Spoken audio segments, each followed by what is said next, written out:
There was a war in Iran. Israel went in, destroyed much of the military capacity, and they killed an incredibly tiny number of civilians, very, very few, which proves clearly that the only reason that civilians have been killed in the Gaza Strip is because they're used as human shields. Because the I don't agree with that. I don't agree with that. I'll tell you why. Wait a minute. Let me finish. Well, okay, but I don't agree with you. Every time Piers Morgan's point is challenged, he's going to cut you off and interrupt you.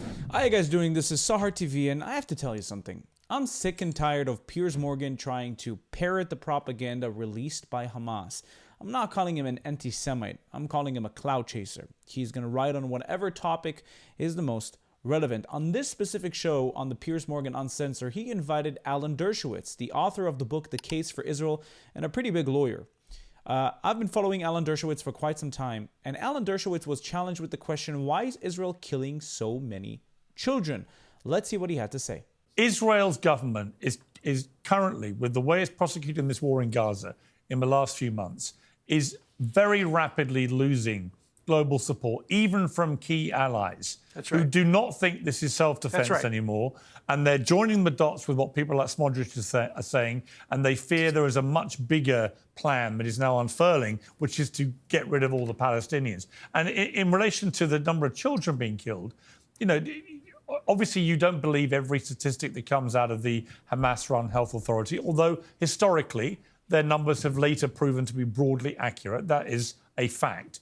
But the reality is, we know from reporters on the ground, we know that probably 20 to 25,000 children have been killed here. This cannot be right, Alan, that this continues. Well, let me respond. There was a war in Iran. Israel went in, destroyed much of the military capacity, and they killed an incredibly tiny number of civilians, very, very few, in the low hundreds, which proves clearly that the only reason that civilians have been killed in the Gaza Strip is because they're used as human shields. Because the leaders, agree with that. I don't agree with that. I'll tell you why. Wait a minute. Let me finish. Well, okay, but I don't agree with you. Every time Piers Morgan's point is challenged, he's going to cut you off and interrupt you. Let Alan Dershowitz finish. Summation, but finish your sentence, Yeah.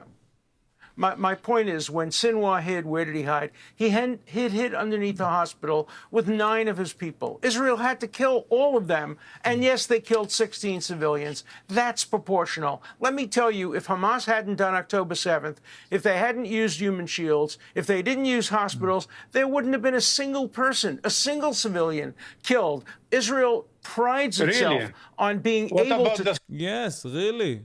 Really? On being able to target, stop cutting me off, being able to target military targets like the Iranian nuclear reactors. When it destroyed the Iraqi nuclear reactor, 1 civilian casualty. Syria, no civilian casualties. Iran, very few. Why Gaza? Because they use human shields. A very good point by Alan Dershowitz. You see, when you don't use civilians as human shields, no civilians die, or barely any civilians die. But when you use your civilians as a strategy, as pawns, when you want them to die for global support, that's the result.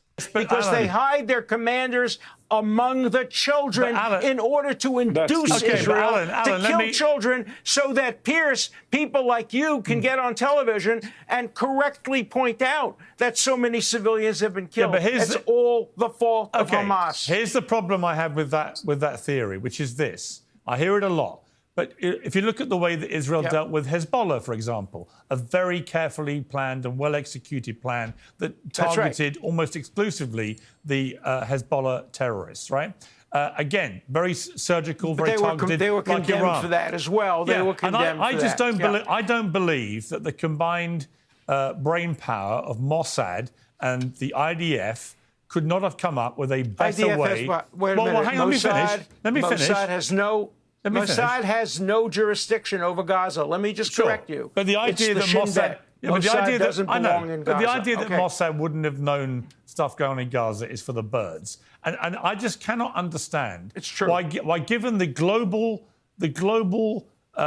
dismay about what has been happening in Gaza, that with the destruction of 70% of Gaza now, with so many children being killed. Every time I'm hearing different stats. One time it's 60% being damaged. Hamza says 80%. Piers is saying 70%. Can somebody come up with an accurate number of how much of Gaza is destroyed, not damaged? Because they consider damaged as even buildings with scratches on them. So no, 60% of Gaza is damaged.